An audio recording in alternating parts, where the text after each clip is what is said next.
Ekonene. So the biggest news on Saturday ilikuwa that Bob Njagi na Nicolas Oyoo walikuwa freed.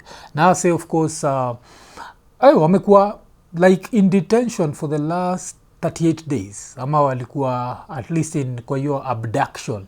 Ordeal yao will last for 38 days. And of course this was a very interesting week because earlier in the week the president had talked of another Njagi that had been kidnapped in Ethiopia.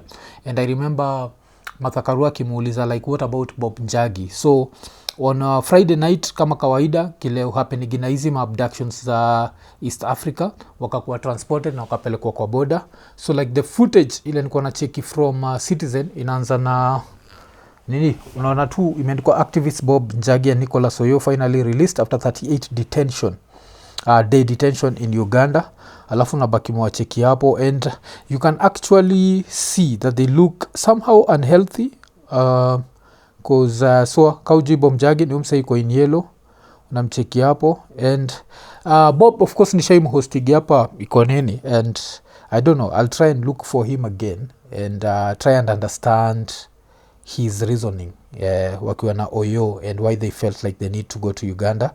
I've come to realize, especially considering the amount of propaganda that's going around right now in Tanzania, I've come to realize that sisi kama Kenyans, we need to just mind our own business and let the rest do their own thing. Why?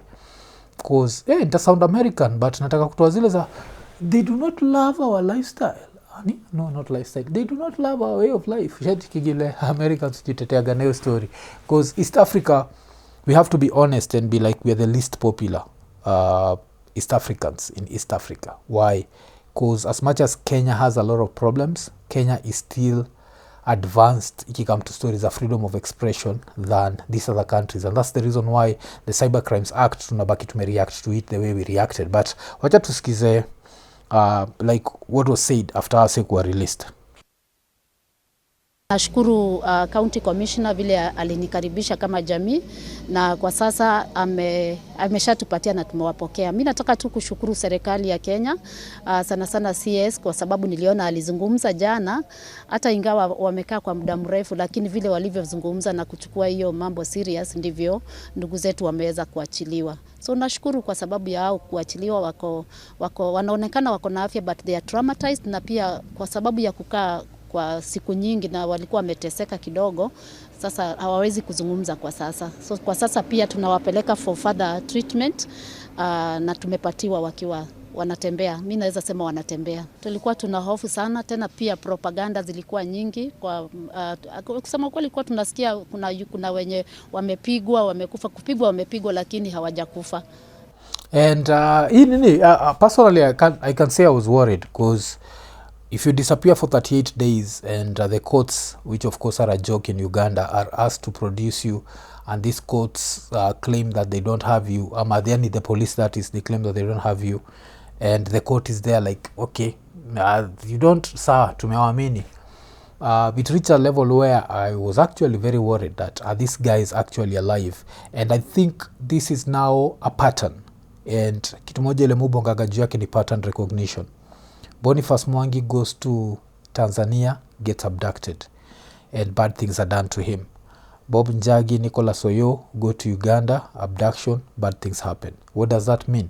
Do not go to these two countries and do not go to Rwanda, do not go to easy, and especially if you're a political activist, just keep it in Kenya. Kenya itself has its own problems and let's just deal with them here because here at least there is some form of law. And here, there's a certain level of protection that you might not have in these other countries, especially considering that you'll be a foreigner.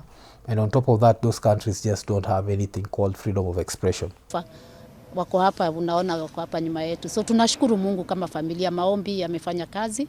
Tunawa receive in good faith. Thank you so much County Commissioner for the good work you have done. Tujalala, yeye pia jalala mpaka saa hizi kuanzia tumekuwa tukiwangoja hapa kwa usiku wa leo.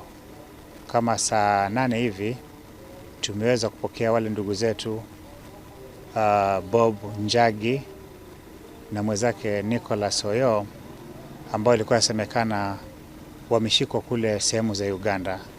So na check hizo stories za kurelease au make sure they release you like at night kabisa, and this is even something that happens here in Kenya pia ikikame to the abductors. Nakumbuka tukiwa hapa na Billy Mwangi, and Billy Mwangi was saying the same, like he was released like at 2 a.m. in the middle of nowhere, left, you have to figure out where you're going. By time anafika place anafika ni 3, by time ana nini, so they like that confusion and also to instill fear in you. Najua if you're released at night and you're being moved at night, I'm sure they didn't tell them they are releasing them, so at night they have to do the whole mental torture thing. Tunaenda kuwamaliza, then wanakumove, wanakufikisha pale, but yeah. Wameweza kuletwa na ambassador wa Kenya Bwana Josh Maangi pamoja na security team ya kule na wafanyakazi wa serikali ya Kenya ambao kule ambao wameambatana na huyo bwana ambassador. Hawa ndugu zetu wawili tumeweza kuwapokea wakiwa katika hali ya afya ambayo imeweza kuthibitishwa na daktari kwamba si mbaya. Tuliweza kuwapeleka hospitali baada ya kufanya clearance pale kwa immigration department, wakahudumiwa hospitali. Madaktari wakasema kama wamewa discharge na waweza kurudi nyumbani. Okay, so of course baadaye they have to go through this whole even like trauma where Billy Mwangi was talking about, where even banging the door he'd be scared, sleeping at night he'd be scared, so they'll have to go through that phase, and hopefully watabaki wameturn out vizuri. But their case is a case that we are supposed to use to make sure that we don't end up like going to these countries. Mi saizi kile naona hizi nchi zingine tubaki tumeziacha huko, alafu sisi wengine tubaki tumebaki hii side ingine. Najua sisi ni Kenyans, let's just deal with Kenyan problems. Why? Because these people will always have propaganda. I remember like reading this propaganda from dem fulani hapa, and you can actually know that it's the dictatorships, and what this is going to happen, and this is going to do is make us very, najua like to be treated with more hostility across East Africa. Kuna udem anaitwa Gertrude Molel alikuwa ameandika the secret behind Kenya's role in fueling unrest in Tanzania under the guise of fighting for democracy. So ikakuwa by Dr. Geus Bandika Nyaisanga, Dar es Salaam, Tanzania. The general election of the United Republic of Tanzania, held on October 29th, marked another historic chapter in the country's democratic journey since the reintroduction of multi-party politics in 1992. Millions of Tanzanians turned out peacefully to exercise their constitutional right to vote, despite reports of unrest in some major cities such as Dar es Salaam, Mwanza, Arusha, Mbeya, and Songwe. Starting on election day, October 29, and in the days that followed, violent incidents broke out. Fuel stations were set ablaze, rapid transit buses and stations were vandalized, several police posts and government offices were torched, and private property was looted and destroyed. Akaendelea, the police force, supported by other security organs, was compelled to intervene and contain the situation. Several areas were placed under special security monitoring, some temporarily closed, and some digital communications were briefly restricted to curb the spread of inflammatory information. So, unaweza kuwa unashindwa where we are going this. Baki na mimi hapa. Utaona vile Kenya tutaingizwa kwa hii story. Dar es Salaam, as Tanzania's economic hub, bore the greatest brunt of the destruction.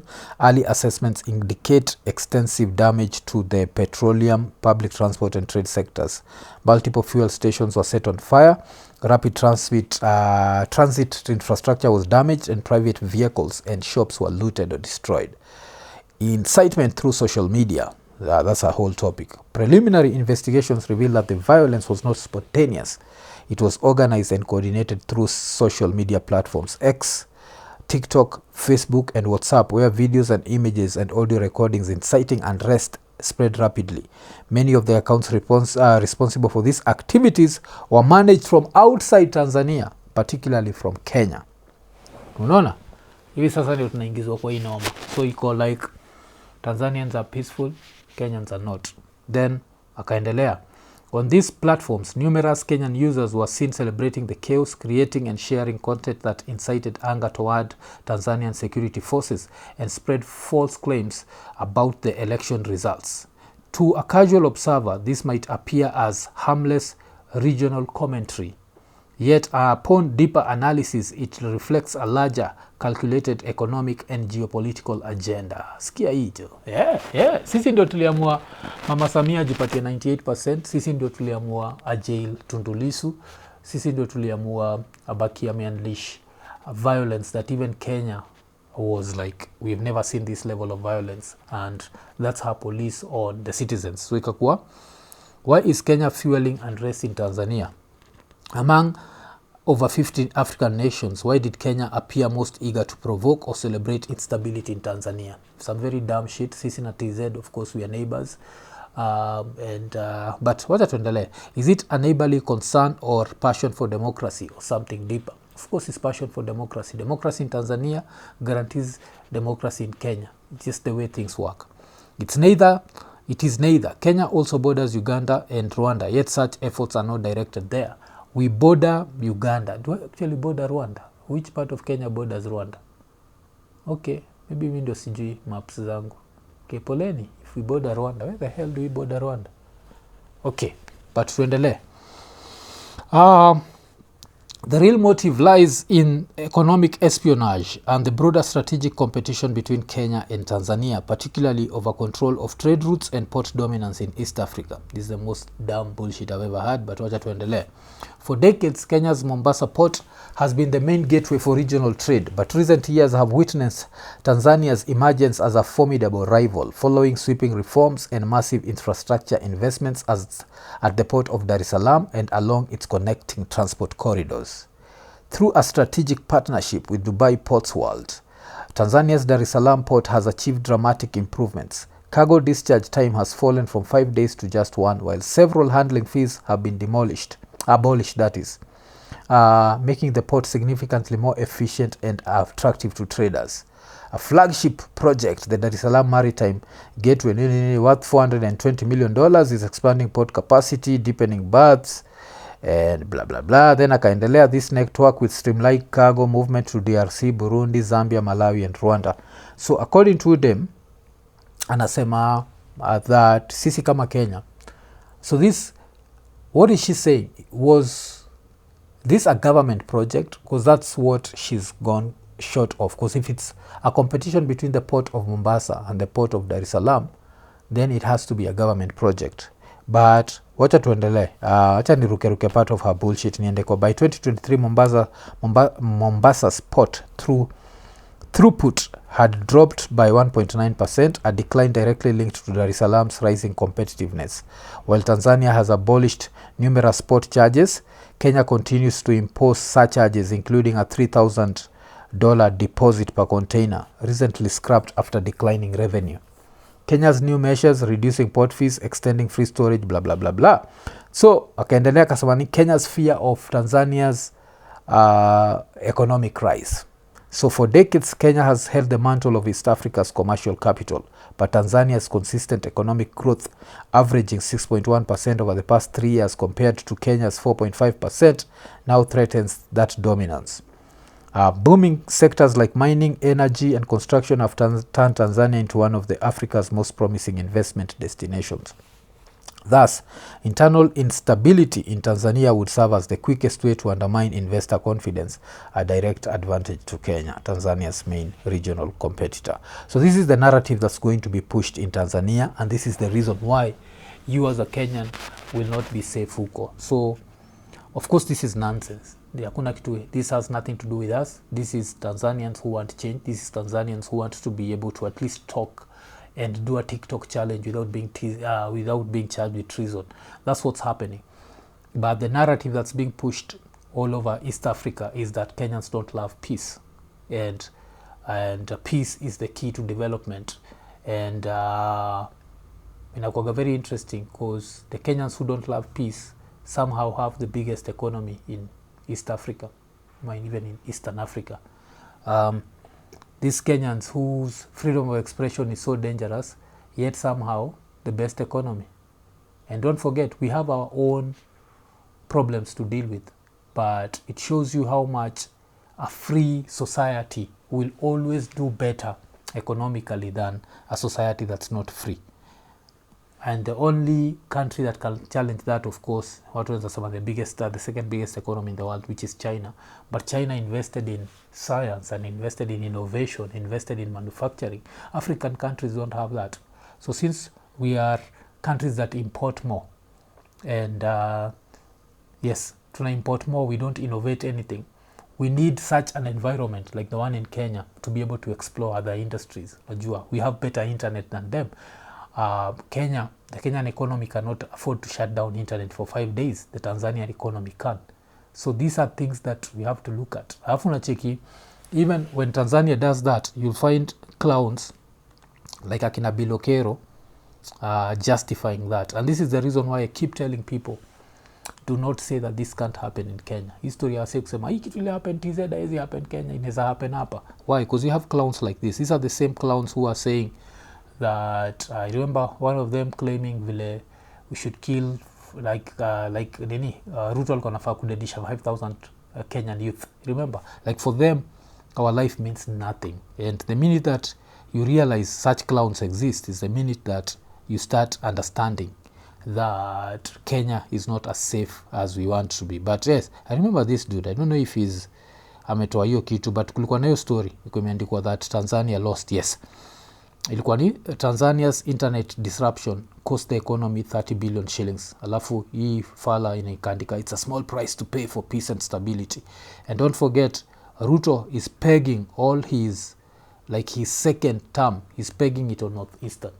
So you have to understand that this is going to mean that a lot of these Northeastern MPs and what, they don't care. Unajua, even as much as the Kenyan passport uko nje inaenda chini because we are being accused of sex crimes that are not being done by Kenyans, these guys don't care. And this is the reason why they'll talk about a small price. For 5 days, if Tanzania lost 30 billion, for 5 days Kenya would lose at least 100 billion. That's the difference between Kenya and Tanzania. But we have to understand that this is a narrative that's going to be pushed and pushed and pushed. And the narrative is going to be that Kenyans are not peace-loving and Kenyans love destruction na vitu kama hizo. And what I can say is, don't board that train. Don't board that train. But wacha tutachiki vile kuta happen. So at least Bob Njagi and Nicolas Oyoo are free. And hopefully this is the last time that we have Kenyans crossing over to hizi countries zingine and trying anything political. Let's just keep it Kenyan. Ekonene, nimeinterrupt show kukuremind you Lemfi. Kama uko US ama Canada na unataka kutuma do Kenya, register kwa Lemfi ukitumia promo code Ekonene. Hii itakuguarantee $20 cashback on your first $100 transaction. Alafu pia time una register, make sure umetick the 2 checkboxes za notifications ndio ukireceive info about amazing offers through newsletters. Na pia usijali, Lemfi hawatumagi hizi letters za, yani unajua like ma messages za kipumbavu. Pia usisahau, every time una transact $50 and above una earn points. Na the more una transact, the more points you earn and you can redeem them as cash ile time unatuma pesa. Alafu pia kitu nanibamba kabisa ni saizi ukitumia Lemfi mzabaki umelipa pay bills na till numbers directly. That means mzabaki umehandle bills za maparo wako ukiwa hizo maside za States ama maside za Canada. Alafu pia we mwenyewe as a Lemfi user baki umetafuta ile button imeandikwa get USD $20, ubaki umeinvite mabeste zako, na ukiinvite mabeste zako on the first $100 transaction unapata pesa ngapi? $20 cashback. So unangoja nini? Baki umechangamka, ingia Lemfi. Lemfi, international payments for everyone. Ekonene.